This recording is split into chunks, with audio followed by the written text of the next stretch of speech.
I wanted to preface this by saying a lot of these concepts are from Jordan Peterson, a professor, and he does a lot on psychology, and he's very famous for this whole concept of social status, especially when it comes to men.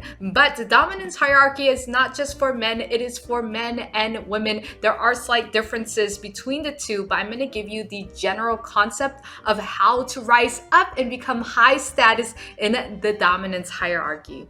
My name is Tina Leader, and if you haven't already subscribed yet, hit that subscribe button and hit that like button. Let's get right into it. Now, when I say dominance hierarchy, what I really mean is a low status versus high status in any given group or subgroup. So, for example, in Japan, it is very valued, and the most popular people in the school is the person who is the smartest, and they get straight A's. And most likely, they go to the best, most prestigious tutoring school because their parents can afford it, right? And so they become the higher status person in a school.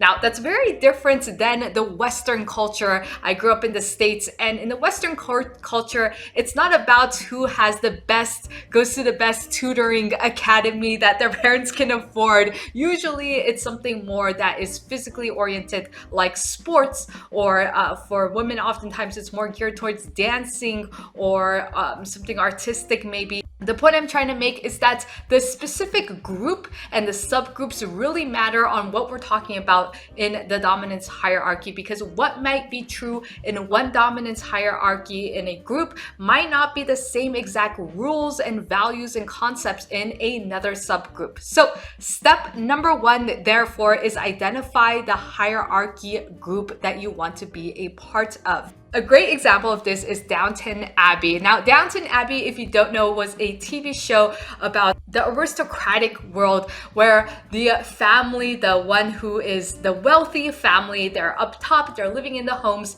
and then the rest of the members, the staff members, are down below and they serve the wealthy family. And of course, there's a hierarchy that is obviously there, the wealthiest being at the top dominance hierarchy and the staff members being at the lowest. But you'll notice that if you watch the show, even within those two different hierarchies, there is a dominance hierarchy within that hierarchy. So even within or amongst the aristocratic members, there are hierarchies, right? So there are people who are more dominant and who are looked up to. They have the higher rank, the higher status, and then there are people who fell to the bottom. Then, of course, there are the staff members that has that same exact structure.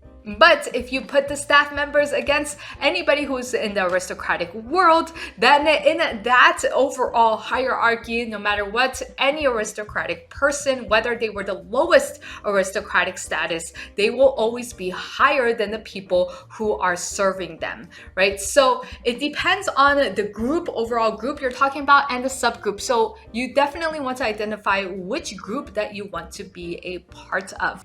As soon as you identify what group that you want to rise up in the dominance hierarchy, you want to then identify who is of the lowest status and who is of the highest status. This is really just to gauge on a scale because, again, every group is different. You just want to simply identify who you already see, and you can tell who is the lowest status in this specific group. And usually they're the person who is the most stressed, the most anxious, right? Their shoulders are shrugged, they're looking down. It's the person who is likely to be more depressed because they are of the lower status. And there is a correlation between lower status and the fact that they have health problems, the fact that oftentimes they are the most anxious, the fact that usually they are the person who is likely to be depressed or antisocial. And then the person who is a higher status in the dominance hierarchy, usually having more health, right? More abundance, and they just have more because they have more resources at their fingertips. So when something does happen that's catastrophic in their lives, they don't waver as much as the person who is lower status. Now that you identified the lowest status member and the highest status member in the group that you are going for, now you want to put yourself on that scale. This part is a little bit hard, and you have to be truly honest of where you are. This should be fairly simple and more intuitive than anything. So interesting enough, they did a study on this with group X and group Y. Now, you didn't know what number you were, but the goal was to be paired up with the highest number as possible, right? And you want to be paired up with somebody who is like you, right? You want to pair up with the highest person as possible. And so 10 being the highest, 1 being the lowest. And then group Y having that same exact thing, numbers 1 through 10, without the person themselves not knowing what number they are. And naturally, as they mingled and as they tried to pair up, the 10s gathered with the 10s, and it was around 9 or 10, and then the 7 and 8s, and then you had the 5s and 6s, and then 1 and 2s, right? So naturally, they paired up without even knowing, and they weren't allowed to say what number they were, right? Or what number they see the person. And it was just pairing up, and naturally, there was this intuitive nature of somebody else seeing where you are, and then they would either connect with you or they would not connect with you. And that's really how you know where you are at on the dominant social hierarchy, is that who are your friends, right? And who are their friends, and who do you talk to that doesn't necessarily want to talk to you so much, and who do you approach that attaches to you right away, right? If they touch to you right away too much, then maybe they are of lower status than you. And if they're more dismissive and they don't really want to give you a time of day, then they're probably way higher status. And if they're somewhat okay, then maybe they are of the same status as you. And of course, all of this is perceptional, but you probably intuitively know where you are on the scale now that you've identified who is of lowest and of highest.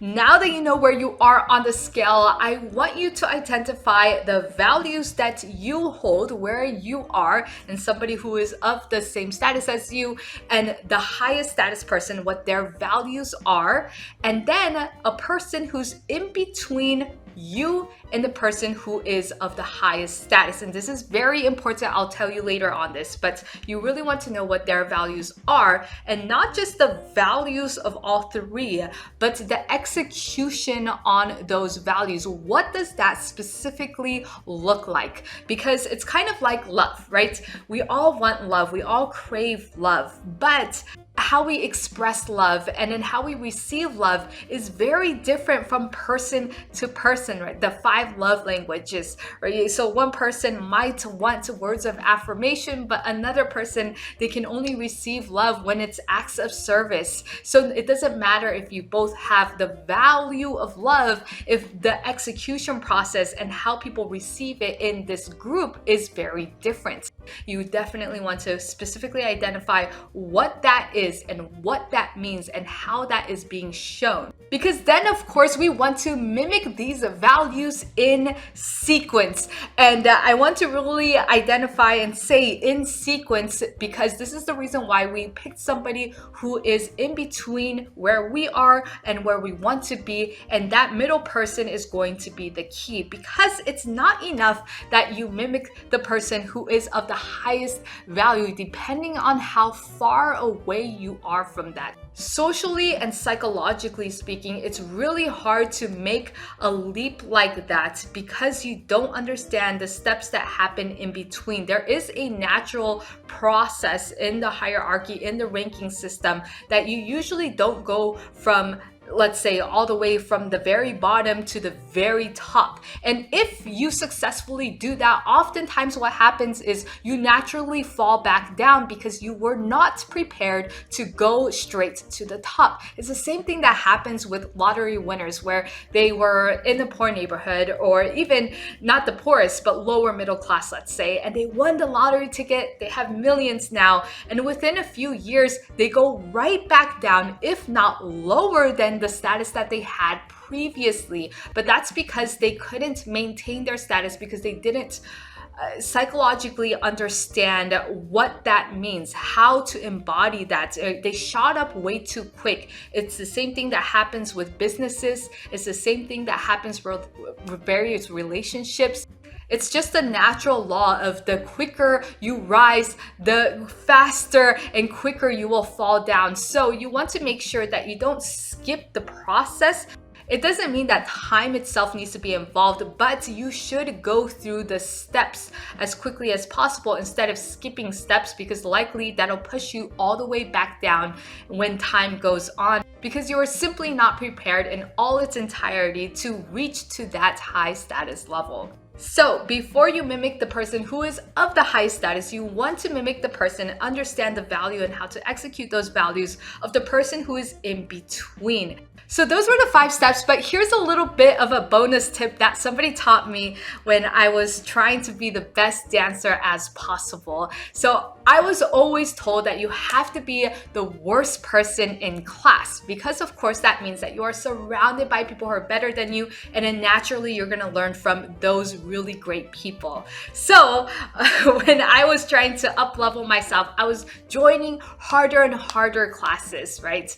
And it was starting to get me a little bit, right? Because I was always just the worst person in class. And even if I wasn't the worst person, second or third, and it's just the teacher kept coming at me because of course I kept asking, how can I do better? How can I be the best, right? And asking other people. One day I started to talk to another dancer about this, of how it's starting to get to me a little. It's messing with my mindset. And she told me, you know what you should do, Tina? You need to go back to dance classes that are beginner level. Not all the time, but I would say 20% of the time, you need to just go back and take the beginner level classes and then come back to these advanced classes 80% of the time. So she was expressing the 80-20 rule. And I asked her, well, why would I do that, right? Of course, basics is always good to go back to, but why would I take a beginner class? And she was saying that if you're to tolerate that you're always going to be a 2 because you keep up leveling the classes you're in, right? So you're a number 2 on the scale of 1 to 10 of your skill level. You want to make sure that your perception of self isn't messed, because when you go into auditions, it's very important for you to think that you're an 8 or 10 or 9. So then I asked her, well, okay, why would I go back to a beginner level class when I'm going to this advanced level class? And then she told me that it's good to be a number 3 in class, right? In terms of level 1 to 10, a number 3. But you don't want it to mess up your mindset. Go to the beginner class and be a 10, right? Be a 10 in that class and bring that level of confidence and bring that level of knowing that you are actually better than you think you are, right? You are not always the worst. You don't want to be surrounded in the mindset that you are always the worst in the environment that you're in. And what she was really expressing is that don't act like and don't embody the spirit of being the lower status person, because you're going to bring that into this other environment and people naturally pick up on that. So go into this environment and be the higher status person, because naturally you will be, right? Be the higher status person. Take that energy, take that confidence, and take that spirit into that next level class where you are of lower status, but you are learning to rise up in that world, right? And this is true with anything where you're learning something new. You're naturally always going to be of the lower status because you're starting from ground zero. But that being said, you want to make sure that you don't skew everything, and just because you're a beginner and you don't know what you're doing right now, you remind yourself that, hey, but look what I accomplished in the past. Look what I've done. It doesn't mean I'm an incompetent person. It's just that I'm learning in this specific environment, and that even though I might be of lower dominance, right, of the lower status in this group, I will quickly rise because I know I can do it. And taking that energy from somewhere else, right, where you are of a higher dominance in another group, and taking that into this new group, and then learning the values that is in this group and learning and mimicking what they do, and slowly but surely you will start to rise. So that is it on the 5 steps of rising up in the dominance hierarchy. Please comment below dominance hierarchy, and I will see you on the next video. When you subscribe, like my video, and I will see you very soon.